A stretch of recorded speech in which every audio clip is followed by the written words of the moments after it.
அது என்னன்னு கையில எடுத்து பார்த்தா எருமை மாட்டு சாணி. என்ன இது மண்டைக்கு மேல டிஃபன் பாக்ஸ்? இல்ல பெரிய பெரிய ஹோட்டல்ஸ்ல எல்லாம் இந்த மாதிரி தான் வச்சுப்பாங்க. ஓவரா இருந்து எடுத்துறேன். வேண்டாம், ஷூட் பண்ணிட்டு நான் மொத்தமா எடுத்துறேன். கலக்குவேன் பட்டம் கட்டி கலக்குவேன். எவ்வளவு நேரம் சுத்திட்டு இருப்ப? இப்ப இது 2 பேலன்ஸ் இருக்கு. ஆஹா, இவ்வளவு வேலை செஞ்சு மண்டை மேல இருக்க கொண்டே மறந்துட்டேனடா.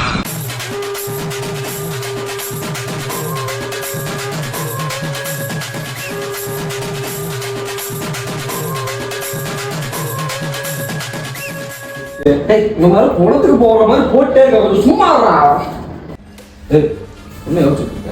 இல்ல மச்சான், சிக்கன் உள்ள வச்சல, அது வரும்போது சிக்கனா வருமா இல்ல சாம்பலா வருமா? வந்ததுக்கு அப்புறம் எப்படி இருக்குன்னு பார்க்கலாம். பக்கத்துல எதுவும் ஹாஸ்பிட்டல் இருக்கா? கம்பெனிக்கு சாப்பிடலாம். சாப்பிடலாம்.